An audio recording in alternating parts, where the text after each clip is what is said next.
Hey guys, welcome back to the e-bike repairs YouTube channel. My name's Dash and I take apart and fix e-bike batteries, controllers, motors, all that fun stuff. So I've got in today a VANMOOF cartridge battery. It's one of those, VANMOOF, it says there. Well, this is not a cartridge battery, this is the smart cartridge. What I'm going to do today is open it up and find out how on earth one replaces the smart cartridge itself, like the battery pack inside it. I haven't done it before, so we're going to be learning together. As far as I'm aware, this section here is just about empty. I think it's just got the speaker in it. I can see there's nothing in there. I can see through the hole. And I think the bit I want to get to is up here. So what I'm going to be doing is I'm going to disconnect this part here, which I think is that screw there and that screw there. And what I've got in here is a Torx 6-bit. Teeny tiny little screws like that. I'm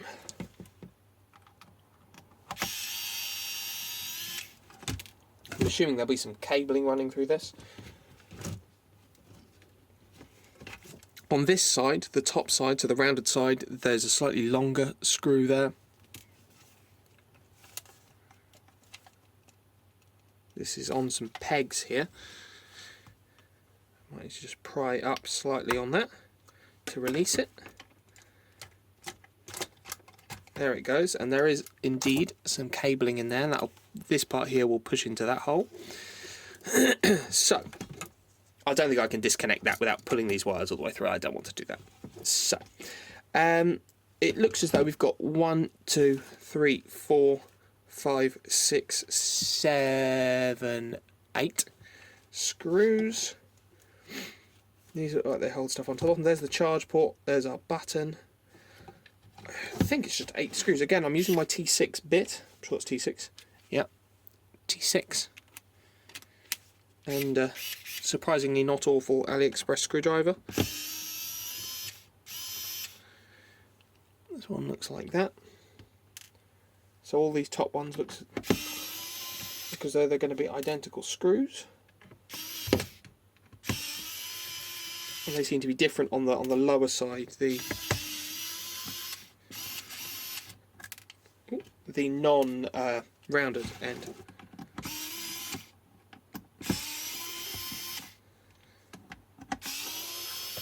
And these aren't security Torx with a little bit in the middle of them, they're just regular Torx.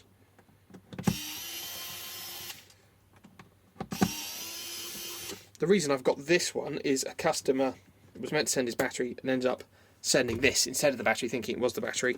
Anyway, it isn't. And ooh, okay, something under that. I wonder what that is. Oh, there's the battery. Yeah, it isn't. It's a what do you call it?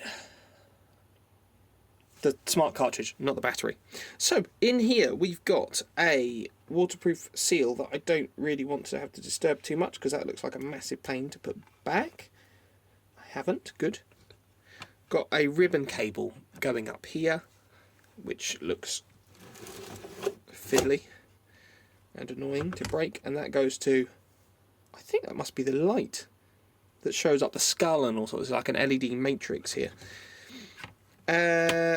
This is evident, quite clearly, the controller for the bike, because similar to a lot of e-bike controllers, that you've got your 3 big phase wires here, like yellow, green and blue. Some of these I guess will be hall sensor wires, and some of them will be for the pedal assist sensor, because you've got the connector here, which I think the reason they've made it a smart cartridge system is so that if it goes wrong, instead of replacing a controller as you do on a regular bike, which looks more like, let's see if I can pull one out of a drawer. There we go. Like this, for example, with there's loads of little connectors and things. What they've essentially done is just put this in there. Now, there'll be, what I assume, I don't know which pins are which, you'd have to look at a pin out for it. Focus. You've got, look, 2 pins here, could well be the battery pins. You've got 2 pins here that will be the charge pins, because on the battery you've got 2 charge and 2 discharge, and then 3 large connectors here, which would go to the motor. Now I don't know, they might not be the right pins, but that's why there are the big pins, I'm sure. And then the small pins will be different things for going to different parts of the bike, like the pedal assist sensor, and you know, the switches on the handlebars and all sorts of things, and of course the shifter and the what else? Front light. I'm sure they've got front lights, things like that. And this appears to just be an easily replaceable part for if this breaks, the controller of the bike, the brain, that's what you replace. And you just stick a new one in, which is kind of cool. Now, because this has, I'm sure you can track VanMoof bikes. They've got like a GPS thing. I'm sure they do. There's all sorts of processors on here. Look, this one's an ARM processor, which is kind of cool. And look, some big caps in there.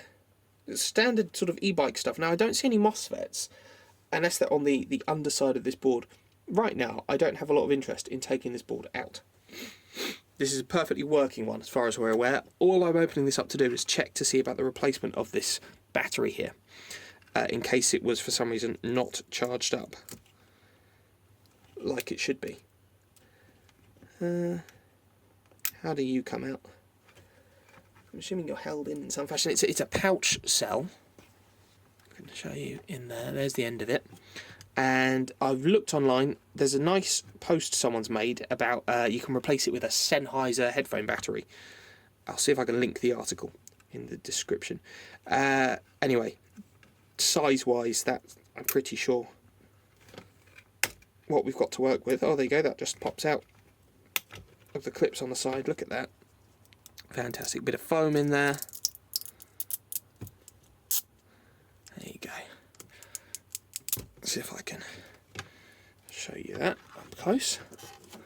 It's an iGreen Tech 89 watt hour, very small little battery, and this, I'm assuming, just keeps this powered up when the battery's dead, keeps the logic going and things like that, or maybe it's for the tracker, something like that. Now what this has is three wires going to it. One will be the black, so that's the negative, or the ground in this case, as there's more than one. You've got your red wire, which will be the positive, and you've got your yellow cable here, which will be the thermistor. Now, if it doesn't see the thermistor, apparently the bike will turn on, but it won't work properly. It won't let you charge the main battery, I think, was the issue they were describing. I don't have a full bike here to sort of prove these things with, but I don't see why they'd be lying. They being people on forums and things. So, I've got my multimeter out here. I'm just going to check, you might not be able to see because it's very small and fiddly, the voltage. I don't really want to disconnect it if I don't have to be honest. I'll probe the actual board itself, I think.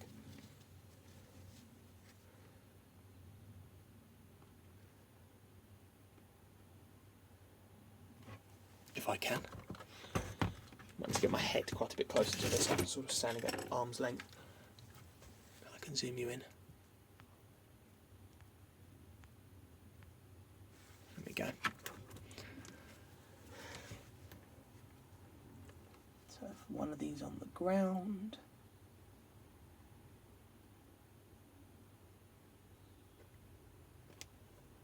Surely this isn't completely dead.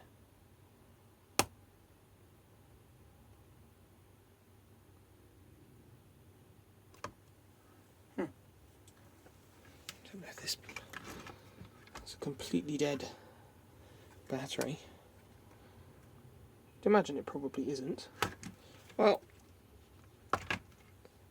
out it comes. If it's dead anyway, it won't matter, will it?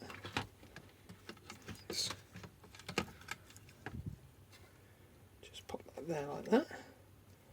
It's ever so little and fiddly.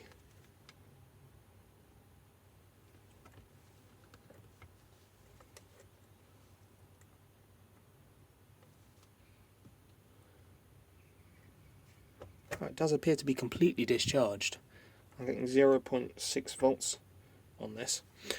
What this needs is recharging very, very, very gently. That will involve sort of bringing it back up to some form of power level. I'm going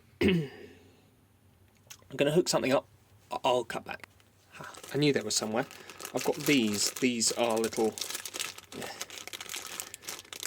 can't remember what they are now. TP4056s or something like that. They're the bog standard lithium battery charging circuit. So you can basically put USB power in this side, so 5 volts, and a battery on that side, and it will safely charge a lithium battery up, a single cell lithium battery up, which I used to use to charge each cell individually before I got my fantastic battery balancing machine, which lives over there. I'm assuming this is one of those videos that you should lead with never do this, your fingers will blow up, etc. It's just, you know, if, for example, you didn't have a replacement battery, what you could do, because the lithium battery that's being discharged below 2.5 volts is going to blow up your house instantly. So I've got a little USB charging meter jobby here. I'm using both the same colours of wire because I'm a bad person. Oh no, we've stopped focusing. Focus. There we go. Positives on this side.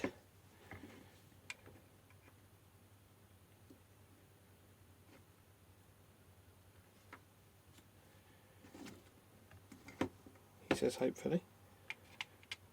Yep. Negatives on this side.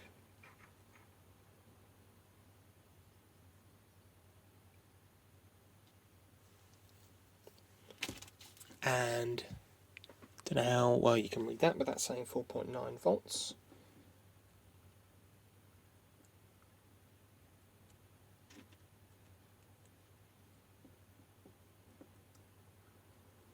And there we go, charging. And this, if it wasn't in the most reflective place ever, you could see that we're drawing 0.1 amps.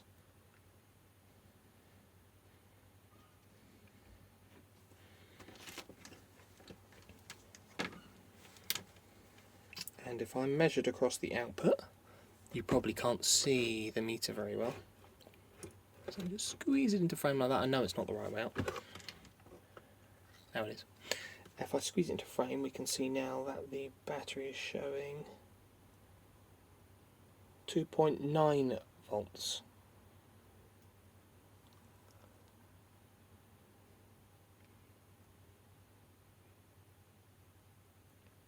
And climbing.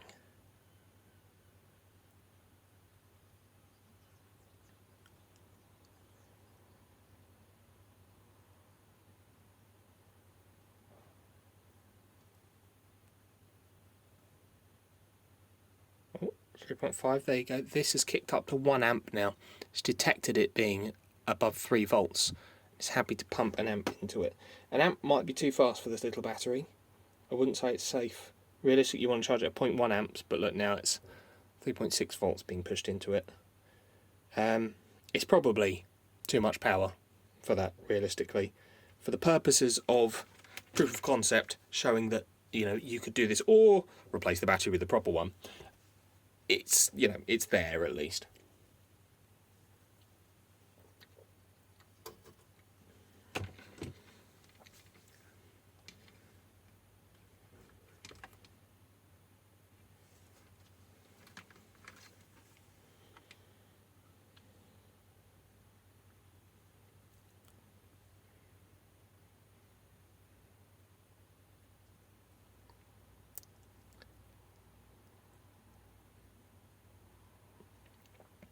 And it's doing happy chargy things without any horrible explosions or anything like that. Now,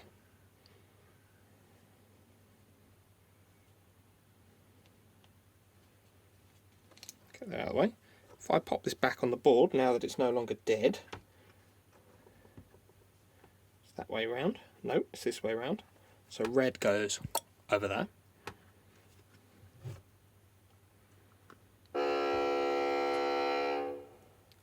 We have liftoff.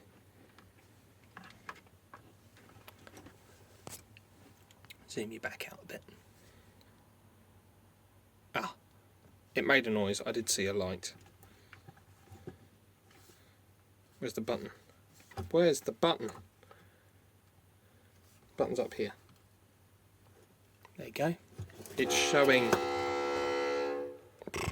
It's really hard to tell what that's supposed to say, isn't it? I think that says... I can tell you. I think that's a ship at sea. Perhaps indicating that it's out of its case. It's upside down, so it should be sort of that way up, really. I think that's what we've got going on. Flag, boat, maybe some sea below it. Don't know what that means, but I'm pretty sure that's what we're seeing anyway. So that works. I'll charge this up for the customer, reassemble it, and he should be good to go. I've also just done the fuse on his battery pack, so one would imagine the customer's going to have a working piece of kit when he gets it back. Thank you very much for watching. If you found that this helped you, if you think it could help somebody else, if you can post it to a VANMOOF forum or something like that, where it might help other people, please feel free to share the video, like the video, leave a comment, subscribe to the channel. Got all sorts of fun things like this I do all the time. And yeah. Oh, I've even got a members thing where users, I think you pay £1 or $1 a month. I get a shockingly small quantity of that, but it inspires me to keep filming helpful things for you guys. Thank you. Bye-bye.